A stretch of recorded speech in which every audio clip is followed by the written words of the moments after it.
Human farmer found lost baby alien dragons, but what he discovered later about their existence changed everything. The first one fell from the sky like a star. It was barely the size of a calf, silver-scaled, and crying, if you could call that high-pitched warble a cry. Farmer Garen Clay found it crumpled beside the irrigation ditch on the back 40 of his dust-blown farm, limbs twitching, wings shredded. He thought it was dead, until it opened its golden eyes and whispered, in perfect, clear galactic standard, cold.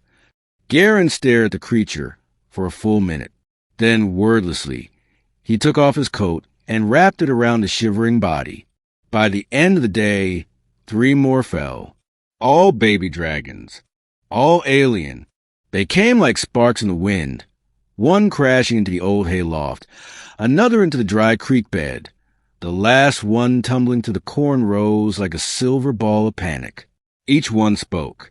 Not much, but just enough to shatter every scientific law Garen had ever heard. They called themselves Kiri, Ves, Num, and Soul, and they all asked the same question. Where's the song? Garen wasn't a scientist. He wasn't a soldier, a philosopher, or anything special. He grew hydrocorn, raised solar goats, lived alone in a battered house on a planet no one cared about. But when he looked into those alien eyes, full of fear and intelligence and something deeper, he knew he couldn't turn them away. So he cleared out the old stable, reinforced the roof, built heating coils into the walls, and fed them warm broth by hand. They grew quickly.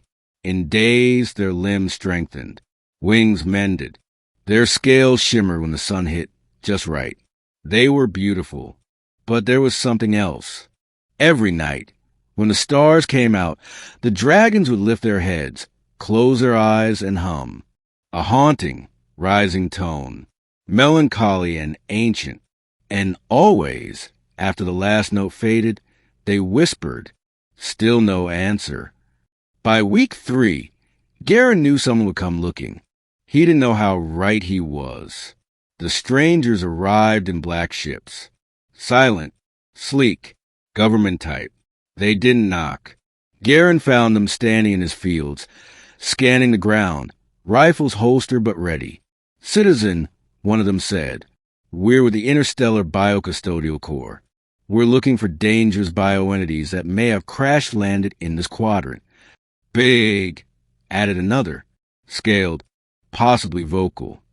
Garen didn't flinch. Ain't seen anything like that. They left, but not far. Their ship hovered beyond the ridge. The next day, the youngest dragon, Num, curled under Garen's porch and cried. They hurt the others. We fled. Garen knelt. Others? Like you. Num nodded. Hundreds. Thousands. Born on the orbit nests. One by one taken. By who? But Num only pressed his forehead to Garen's chest. They called us weapons. That night, Garen went into town. He traded a week's worth of goat milk and fiber spools for access to a public net terminal. Then he searched. Quietly, carefully. What he found chilled him. Classified rumors. Whispers from the edge of the war front. Notes from deep space patrols about mysterious, singing beasts engineered as living navigation AI. Dragons that could speak to wormholes and fold space with their minds. And then silence, as if someone had wiped them from every database. Except one. A decommissioned Navy research log, half corrupted, buried in a forgotten archive. Project, Chorus, early trial successful. Hatchlings bonded to frequency-based navigation lattice. Neural resonance exceeds artificial AI by 412%. Containment breach in Nest 9. Subjects demonstrated higher-order empathy. Program discontinued. Remaining subjects designated hazardous. Garen leaned back, mouth dry. They weren't just aliens. They were created. And worse. Discarded when they showed something their creators didn't expect. Emotion. When he returned home, the dragons met him at the gate. Vess asked, you know now, don't you? He nodded. Kiri stepped closer. Do you want us gone? Garen looked over his fields, his home, his quiet, worn-out life. Then at the 4 young dragons who hummed in their sleep, who warmed his porch with their bodies, who called him friend.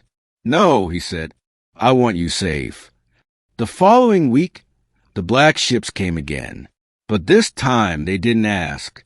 They deployed containment drones, surveillance flocks, stealth probes that slid under fences and through barns.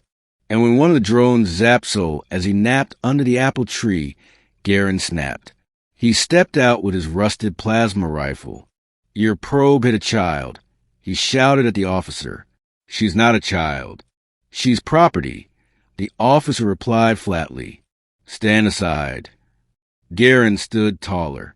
She sings to the stars, he said. You think that's something you can cage? The dragons didn't hide that night. Instead, they sang.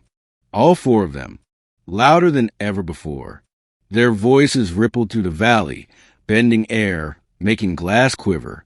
And then a miracle. Above them, the stars answered. A soft ripple in the sky.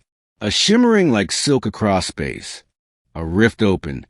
Not violent. Not forced. It breathed.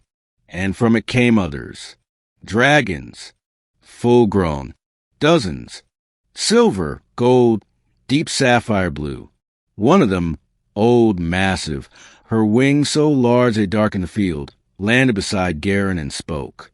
Not aloud, not with her mouth, but inside his mind. You protected our children. He didn't know what to say. Another dragon stepped forward, touching foreheads with vests. We escaped the chorus, fled across dimensions. We searched, and the hatchlings called us home. Kiri looked up at him. We didn't just sing. We called our family. Garen's heart twisted. You're not weapons, he whispered. You're a people. The sky flared as the rift widened. Black ships screamed alerts. Drones scattered. The officer shouted into his communicator. Evacuate, retreat. Hostiles inbound. But the dragons did not strike. They surrounded the house, curled their wings, and hummed in low, layered tones. Garen fell to his knees. It was like standing in a cathedral made of starlight. Then, one by one, the hatchlings stepped into the rift, all except Num. He turned. I want to stay. Garen blinked. Why? I like goats, Num said proudly. And I want to learn to farm. The elder dragons conferred, then nodded. The leader turned to Garen. If you'll keep him. Garen smiled. I'd be proud. When the dragons left, the rift closed silently behind them. The government never filed a report. Too risky. Too many questions. Garen's name quietly disappeared from their systems. No one came back. A year passed. Nome helped herd goats with gentle shocks and humming lullabies. He learned to plant corn. He also melted the fence, twice, but Garen didn't mind. At night, they watched the stars. Sometimes they hummed together, and sometimes the stars hummed back.